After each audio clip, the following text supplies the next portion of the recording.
I'm Jaimie Isaac, curator of Indigenous and Contemporary Arts at the Winnipeg Art Gallery. We're here on Treaty 1 territory, and I'm really pleased to share this exhibition called Born in Power. And we've gathered some of the artists in this exhibition together to have a discussion, and they're going to be sharing aspects of their work, their processes, and what it means for them to be in this show and in this context. We're going to be talking about Indigenous, Black, people of color occupying these spaces, and also about representation, about refusal. And so we've brought together these artists to have a discussion, and I hope you'll enjoy it. Can you just give an introduction and where you're from and where you're based? So, we're like, hi everyone. It's like influencer stuff. My name is Anique. I am based in Toronto. I grew up in Toronto, and I work from the city. I work primarily as a multidisciplinary or conceptual artist, I guess. Working across photography and performance, and recently sculpture. Can you speak to the work in Born in Power, Darky, and We Have Done Enough? Sure. It's like a one-on-one thing here. It's just to make sure you are in it. We're all going to be on the spotlight. Don't worry, we're all going to be there, okay? We're rooting for you. So my work is in the show. So Darky is a series. It's they're black and white nudes of self-portrait nudes. That was done more as an experiment than anything else. I was really interested in working with my own body. I was thinking a lot about contrast in color. And then once the images started coming out, I spent a lot of time thinking about blackness and tone and complexion and all the different things that the different types of relationships that I've had to my own skin growing up, and all the different moments in which I came into, like, realizing that my skin is dark, or realizing, different things associated with it as a child. And then I named the series Darky because that is one of the many different types of like names or words or whatever that I was called as a kid. There was like a whole bunch, like midnight, tar, all these different words. And so I used to think that first of all, as a kid, I used to think that I was the darkest complexion that could ever walk the earth. I thought I was like such a dark skinned person as a child. And I remember my mom, and that's because also my family is a lot lighter tone than me, and I'm the darkest skinned person in my family. And I remember my mom always spending so much time with me and my skin, and being like, "Your skin's so beautiful." Like, she would always sort of, deliberately combat all those negative things that I would be hearing at school. And so I called it Darky because I actually love the word Darky. I love dark skin. I always, my mom, she taught me. I learned. I learned to have to find the ways to combat the things that's being thrown at me.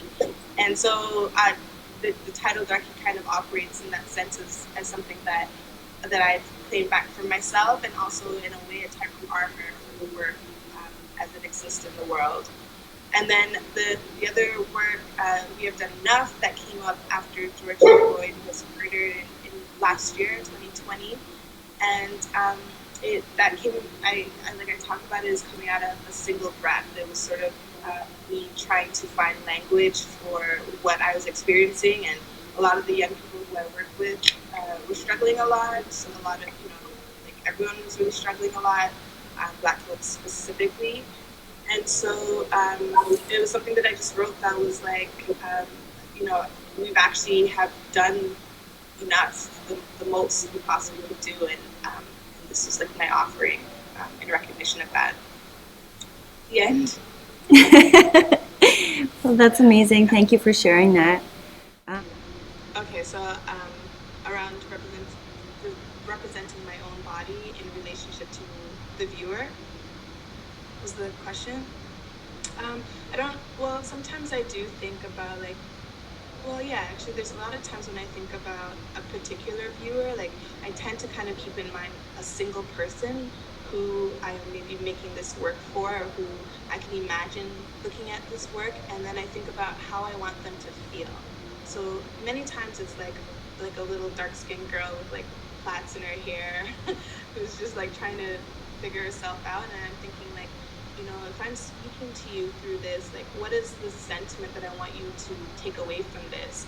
So I think that many, like I do that like singular person as that audience member, because it allows me to think about my work in a very intimate way, as opposed to thinking like, oh, the whole of Toronto is my audience, or all of Black people in Toronto even is my audience. So and it allows me, I think, to be more gentle and like kind with myself and with my work as well.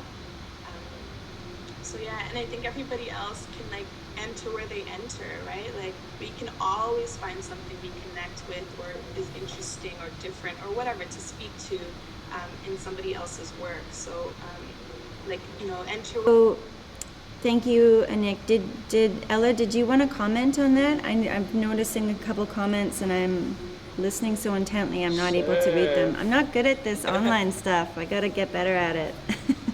Don't worry, be in the moment wherever you can be. Yeah, Anique, I really appreciate what you shared. I feel like it's so nice to build from that, you know, and is my sound okay right now? There's some work around. Yeah, okay, cool. I really appreciate that element of what art becomes when we give ourselves to be like the permission to reveal ourselves, our experiences, without trying to like represent, you know, and or trying to like hit those markers, you know, like the identity check book and that, like, you know, check. And I just think about like what it means when you change your audience too.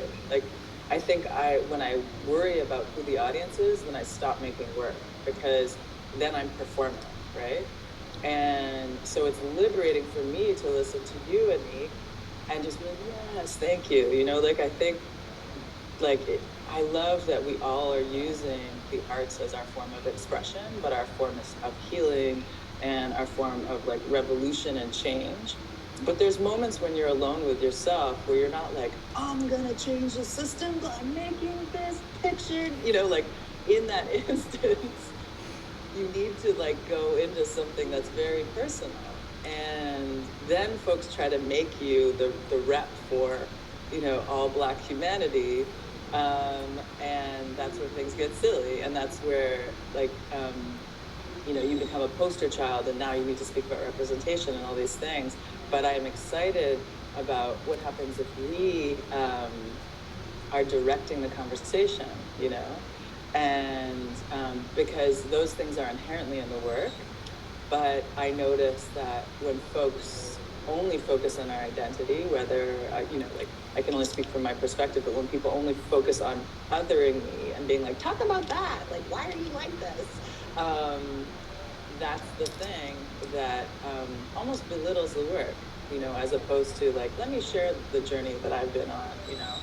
And what I love about my own personal work, like in Bodyland Identity, the V Formation piece, I got to work with an intergenerational group of Black women. And funnily enough, Anique curated this at the AGO. And it's a really, really simple piece.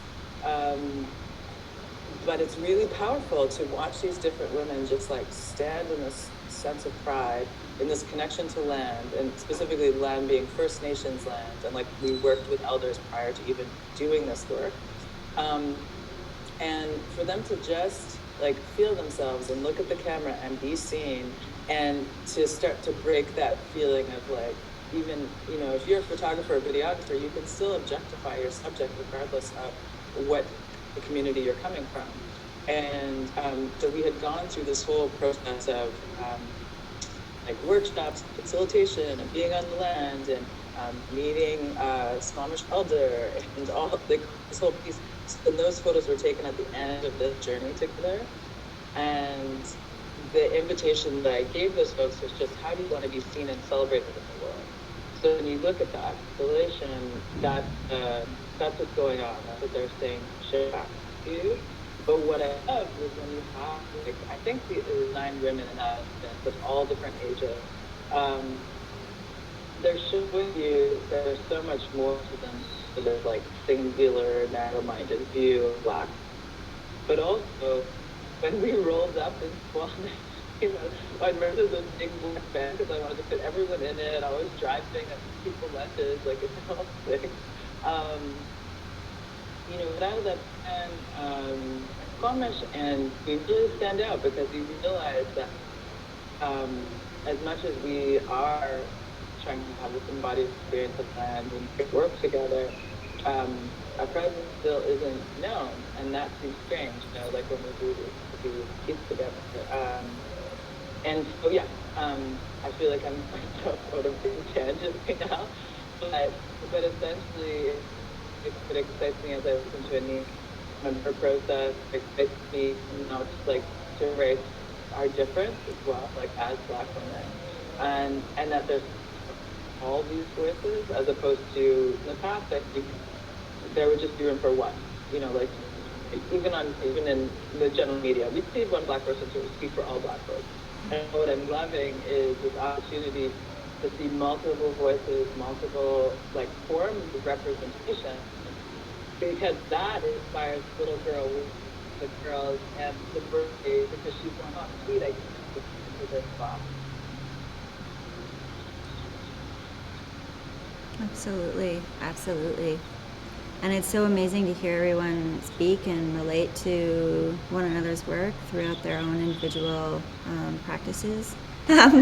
Before you take off, does anyone else want to quickly chime in on what has been said in relation to Anique's work or conversation? So please correct me if I'm saying something incorrect here. I love when you were talking about the self-portraits that you were doing in your kitchen, and that you were saying you're talking about representation, and I don't want to put words in your mouth, but it kind of sounded like you're talking about tokenism as well in some ways. And I just loved what you were saying, that there's aspects to that are so important to you that aren't being seen, like the contrast of form, the contrast of light, the nude. I think as BIPOC folks, we're inherently, our bodies are political, our existence is political, it's just inherently that way. And when I look at those works that you made, like I was just so struck, and I saw so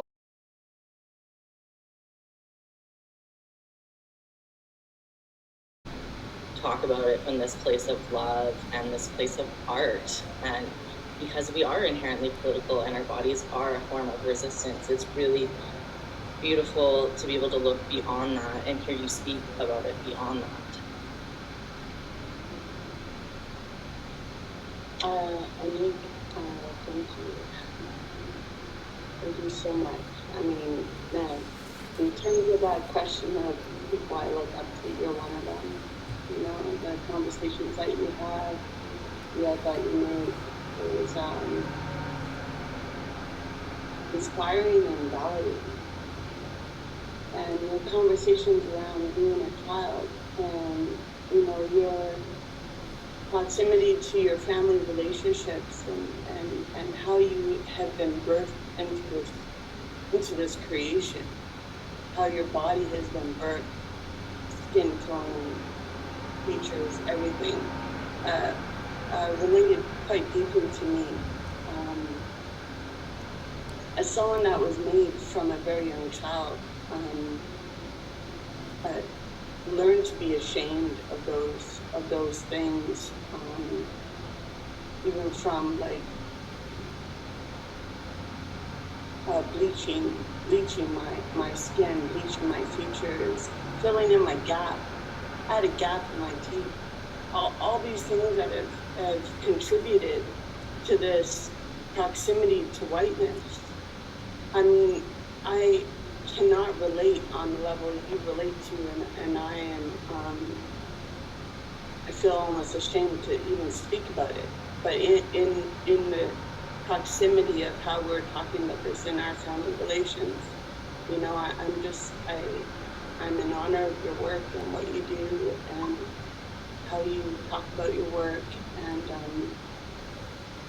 I'm just very grateful for you kind of pushing aside, you know, how we are in relationship to whiteness, as opposed to just making art. We're just bodies making art in this world, you know, based on our lived experience. And for me, it's just based on my experience.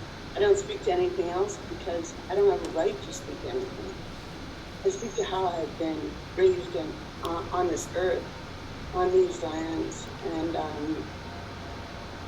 that is our only true, authentic self, is how we are in relationship with the land and the people around us. So I'm just grateful for you, and what you shared just really resonates with me. Yeah. That's so sweet. Yeah. I wish I could stay and hear everyone speak about their. All right. So sorry, I have Well, to leave. Jaimie Gwitch, thank you so much for your time. It was so lovely. I mean, just really, just seeing your faces. Because, you know, the show is actually such a special show. And we haven't really been able to connect. So this is really nice. Yeah, It is thanks, Jaimie, nice. for this Yeah. work, and for all of you for your work. Thank you. Have a beautiful day. You too. Thanks. Bye, everyone.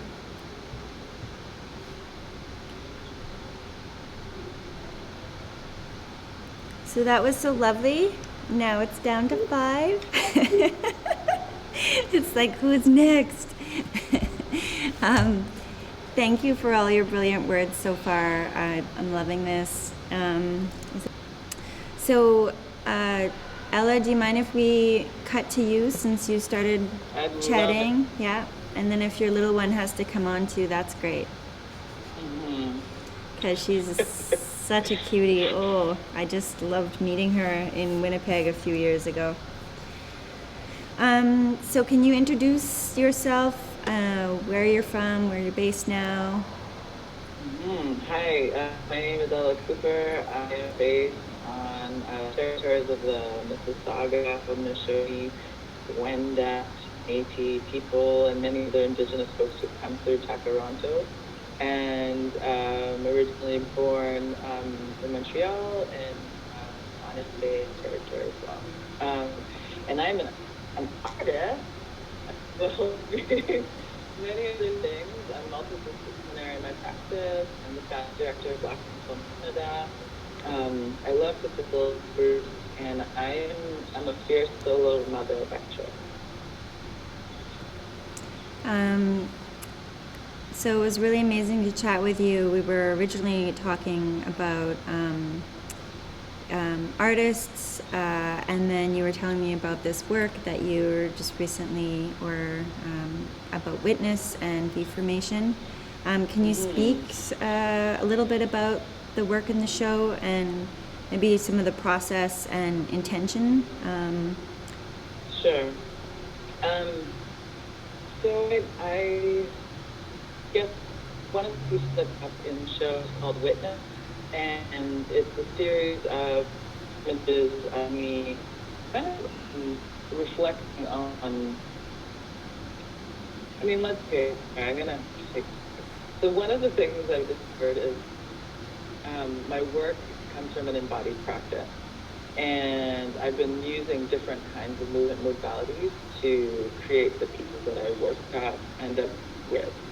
And I was really interested at the start of the work that I do to investigate what does it mean to reclaim. I feel like using quotation marks, a lot of air today, but like, what does it mean to reclaim the Black female body and my own Black female body. And so my initial process was really around, I called it embodied elated resistance, and I was like, how do I reclaim my body since I was a Black child? And so I was doing like nudes, and I was all like on the joy scene. And then I started and I was also doing a lot of work on like how the difference between how Black women have been depicted in Western art history and how the Black body was objectified, animalized, all those things. There's a lot of history that I'm going to go into right now, but that's what inspired this work. I wanted to start conversation. And with that element of, Blackness being big, but if it's a white body, it was a nude, it was celestial, it was heavenly. And so then I started to reflect on that notion of what does it mean for me to be naked? What can I do within myself? And so through a lot of these embodied practices, movement-based practices, and I'm not a dancer, but I was those are like my way of channeling to get to these final pieces. I was introduced to Buto, and Buto is a Japanese practice, very like spiritually centered, that works with this element of no self. It was actually created in response to the atrocities of Hiroshima, and I was this really incredible spiritual practice to kind of channel different emotional states, as well as many other things that I won't get into right now.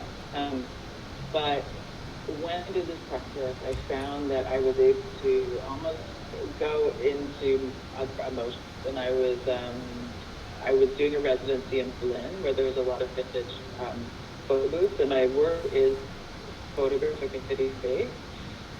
But I thought, well, I don't have access to Black communities here in the same way. And I often use my own body as a site of like initial inquiry. And so I was like, what if I go into these spaces and allow them to witness, like the photo booths witness, some of the current states I'm actually grappling with.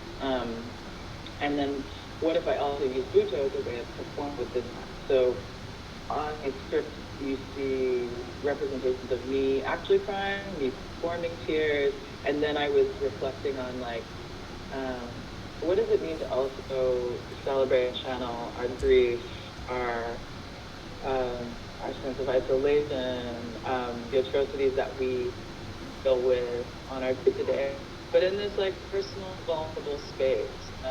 So I would be in this dark Black encasing of a photo booth with a world going on the other side, and I would cry, and it's so then I let that work sit for a while until recently when it felt like time to show it, and so I've taken these photos and I've made them, like I've blown them up, so I think they're in the show, they're about 9 feet long and 2.5 feet across, and and then the show, the name of it, it's funny, I looked between, it's called it's called Witness. I find when you go through these processes, because while there's all this thought beforehand, once you do it, it feels weird to name it, but so it became Witness. It was this invitation to be witness, to be witness, for folks to witness. It's a really overused title in many ways, but it made sense, especially because the first showing of this was on 24/7 on the streets of Toronto, so you couldn't miss it. You couldn't miss the images of faith, my lament. And when I put them up, it was in response to both what's going on as far as racial injustice, and then also like the isolation that we've been going through. The need to show this element of vulnerability, that being naked is also to be seen, and I invited that, and that's one of the pieces. I spoke a little bit to body language, but I can do that too. And there's a sense of real bold vulnerability in the witnessing of, seeing it in a gallery, and just thinking about the differences of seeing it on the street, where it is, as a bystander, unavoidable to see, and here it's also I think people are brought into the sort of booth of your solace, and they're able to see that vulnerability. And someone had said just recently, and they're like, well, it's kind of like, selfie. And I'm like, yeah, but, when you're in the booth, selfies you can still really construct, like with filters and how many. But with this old school photo booth, you never know when that camera's gonna go off. And so you're just like, I just remember, going in with friends and, you never really knowing when it goes off. And it's sort of, it's like you just don't have really that much control over the image that way, and it catches you in a state. So I think that you've really exposed and gifted that to the audiences in terms of being witness to your vulnerability and different states of being, but without any apology, which is beautifully empowering in this space. Thank you. And with the V formation, can you talk a little bit about the name? Sure. The inspiration came from reflecting on all our diaspora journeys, and it was a piece that I created at the very end of it's a workshop and focus creation. So Body Land Identity was an intergenerational across Canada project that involved different Black women on Coast Salish territory, on Abenaki territory, and Mississauga territory, and it was looking at like what does it mean, like Blackness, representation of land both as this like overly colonized, white dominant space where only white men seem to be celebrated within the space, and then being like no, land as First Nations land, so it's just like land, and what is the Black women and Black folks on this land, and I realized that it was really long-winded story to get there, but I hope you're with me. And so folks were invited to take their own images of how they wanted to be seen and celebrated with new spaces and in photography, visual culture. And in my mind, as all this was happening, I just thought in this kind of live photograph, because I was like, how do we create an image that doesn't objectify Black women, second something becomes static, how do we shift that gaze? And I thought, well, what if looking back at you? What if they see you too? And so that's what I was kind of playing with. Well, what if this is this shifting photograph image, but it's alive, and they're breathing and standing and being used. So sometimes this video piece has business inside as a viewer, as they're standing looking at it, and the women are standing looking at them as well. So Reformation was really about showing the diasporic flow of different women from different perspectives, from different spaces and ancestries, as a living and breathing kind of like focal video installation piece. I immediately sort of thought about the V formation of, like a very, in birds' migratory, patterns where each bird necessarily just takes the leadership role at all points, and they all sort of have that, and there's something just really powerful about, the taking of turns, and something really community and collective, sharing that power and that role, which can be attributed to so many in Black, Indigenous, and people of color's community, certainly with the roles of women. So I'm going to go back to you, Ella, with a couple of questions, but I really wanted to open the floor as well to Hailey, Shinby, or Raven. Who would like to go next in terms of talking about your work and introductions? Of course. So, hey Kaylee, nice to see your face. Can you give an introduction, where you're from, where you're based? Definitely. Hi, Kaylee. On my mother's side, I'm Jewish, originating from Transylvania. And on my father's side, I'm Cascadena from Dalu, also known as Lower Post, right at the BC-Yukon border. My father was taken to residential school when he was 5 and ran away successfully when he was 15. That and the legacy of genocide to our people informs a lot of the work that I do. So I feel that that's important to mention. And I grew up in Whitehorse, Yellowknife, and then mostly Victoria, away from my land, and immersed in a different culture that has had its own complications. And I'm now based on the traditional territories of the Musqueam, Tsleil-Waututh, and Squamish peoples, unceded traditional territories, also known as Vancouver. Happy to be a visitor there, for sure, and it's been a strange time living in a city during this pandemic. Anything else for the introduction? No, I think that's lovely. Can you talk a little bit about your work in the show and exploration of resilience and resistance projects? Definitely. First of all, I'm really honored to be in this show with all of you, and thank you for all of your hard work. Jaimie, the title also just gets me. It's so on point. It's beautiful. Thank you. Great. So that series I started in New Mexico.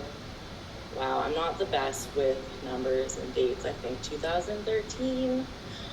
And they're tintype portraits, and my mentor, Will Wilson, taught me how to make wet plate collodion work, also known as tintypes or ambrotypes. He's an amazing teacher, has very little ego, incredibly generous, brilliant. I loved learning from him. I also had mentioned the Chad Kara Romero, who has influenced my work and I've learned a lot from as well. And so, yeah, I started this series to have accurate representation of us. And I love the tintype medium because it lends really well to collaboration, which is definitely a founding,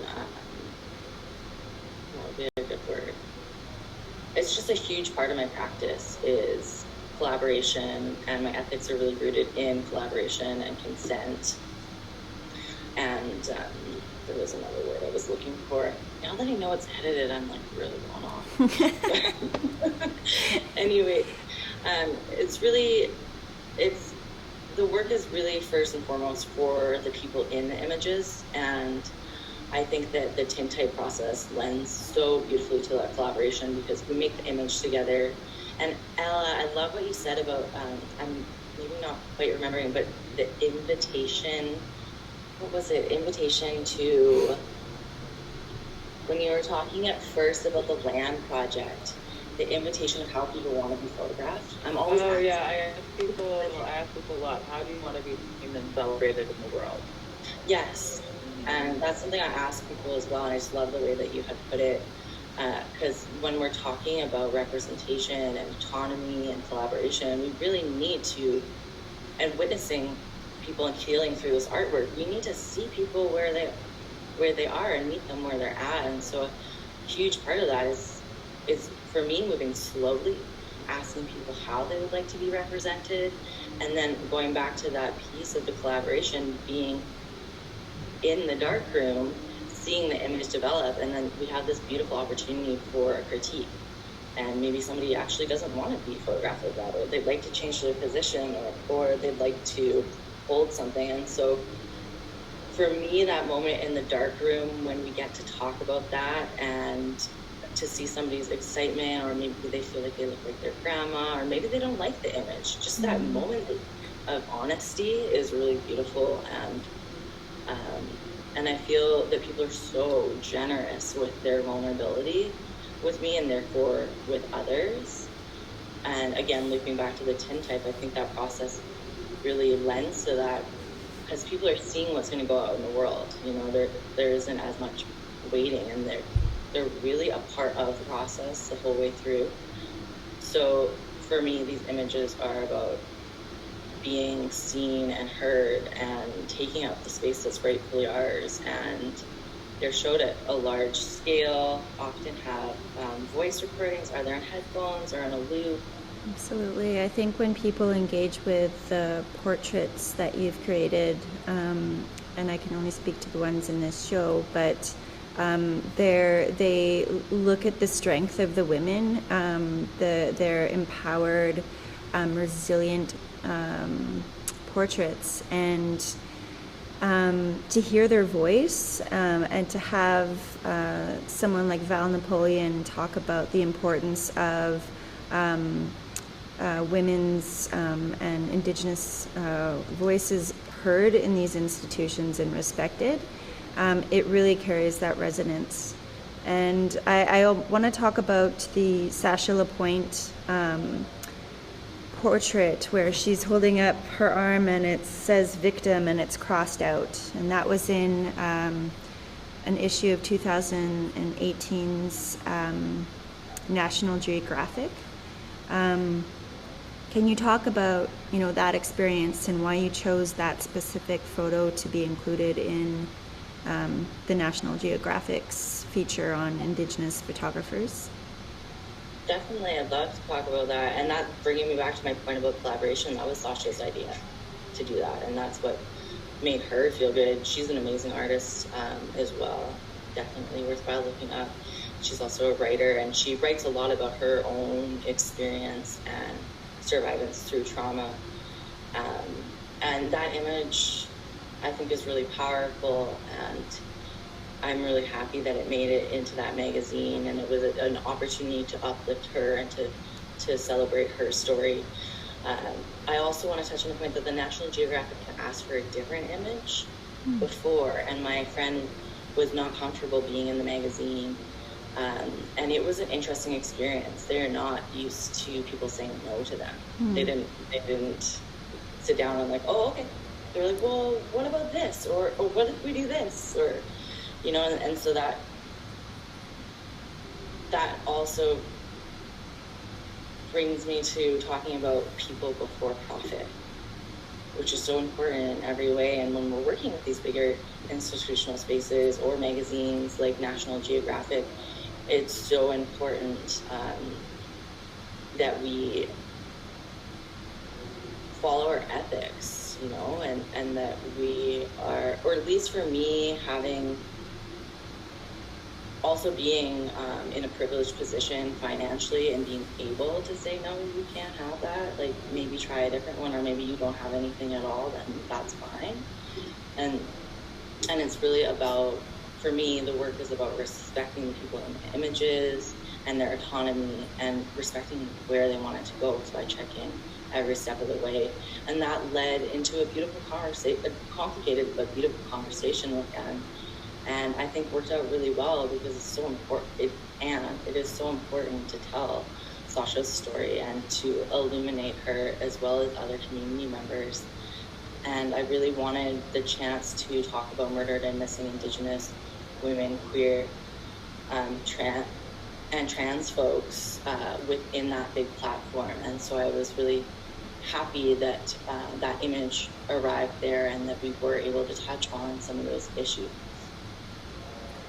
Yeah, I think as sort of going back to how you represent your community and being able to tell their story in the most respectful way, you know, possible, especially in these larger institutional spaces, textual or, you know, in the gallery space. So going to Shimby's, if we could talk about your film, actually maybe if you could do an introduction, who you are, where you're from, where you're based now. Sure. So I'm Shindi. My full name is Hailey Zegeye-Gebrehiwot, and I was born in Winnipeg in Treaty 1, and I currently am based in Regina, Treaty 4 territory. The film Yaya Ayat is something that I made when I was 18 and 19, and I think it's a really special time capsule of a project to be able to revisit that era and those longings, some of which remain and some of which have just transformed over time. And the process around making it is mostly one of immersion, intentional time with my grandma and extended family, and then also a different kind of immersion of, instead of having a relationship dictated by a telephone, being in Winnipeg and calling overseas, then having a relationship mediated by a telephone, being with my grandma at that time in Athens, and then calling overseas to talk to my mom, who would then sometimes continue to do that work of translation for us while we built our own rapport. Oh, that was beautiful. I really it resonated with me when I first saw it, when we first sat down together. And so when this show came up, I was like, oh yeah, like this is completely amazing, because it just speaks on so many different levels with intergenerational connection, the labor of those relationships, and it was just so brilliantly shot. Can you talk a little bit about the your film technique, because it was very it's poetic, Super 8, and that process. It was my first time shooting on Super 8. I had brought a film and a digital camera with me, so I have all this footage at that time that is digital that every few years I look at and I'm like, wow, that would have been a whole other film, But of course there's something so mesmerizing of seeing how images are captured in motion picture. And I had a bit of a history with still image making, so it seemed like a natural thing to explore at that time, that medium. And in terms of imagery and poetics, I think a project like that doesn't just emerge out of the ether. There's a lot that goes into something being created and something being completed, and that project very much exists because of the Mosaic Women's Film Project grant developed by Cecilia Araneda at her time at the Winnipeg Film Group. And through that fund, it was or is a fund for BIPOC women specifically to be partnered with mentors and to create a short film at early stages in their career. So I had a mentor I was partnered with, even from the first moment of attending an info session, or seeing the works of the previous cohort, which included works by Caroline Monet. It just seemed like such a thoughtful program, really enabled someone like me who was quite young, but pretty sure of myself then as an artist, especially as someone who's raised by an artist mother. I didn't have to work so hard to trust that part of my identity and abilities.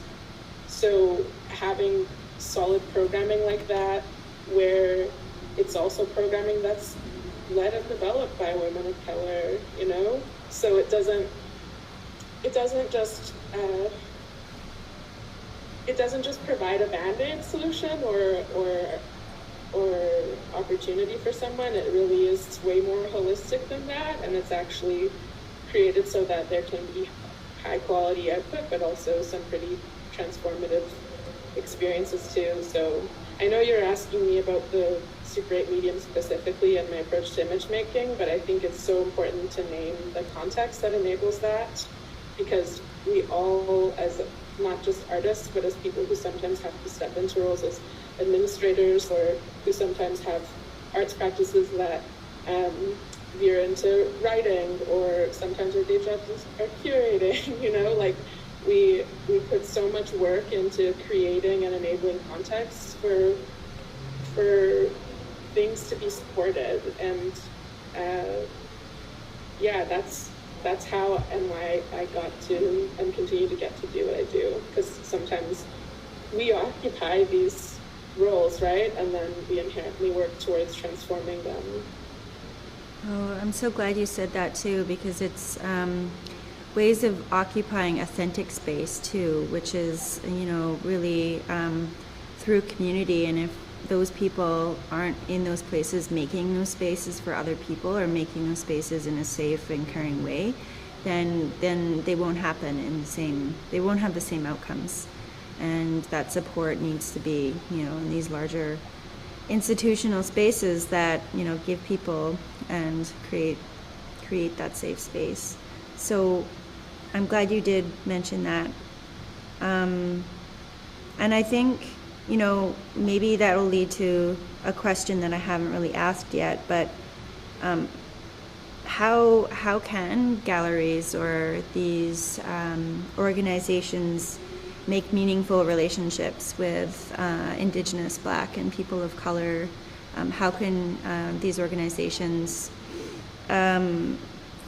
collectively think beyond representation and create opportunity, relationships, reciprocity?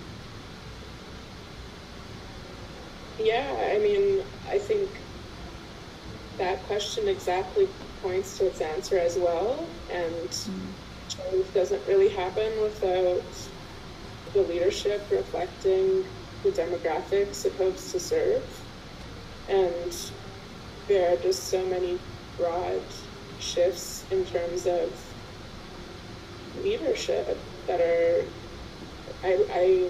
before this, I was just at a panel organized by Sask Arts around leadership in arts organizations, and hearing folks, whether they're curating at the Remy Modern, or if they're the executive director of Commonweal Arts, hearing transformative but also pretty justice-oriented and revolutionary approaches to leadership. That's really how it happens. And I know we kind of are all sort of like doing that work and saying that, and while we do that, we also have to contend with, as Anique pointed out earlier in different ways, this sort of ambient whiteness of institutions. I think that the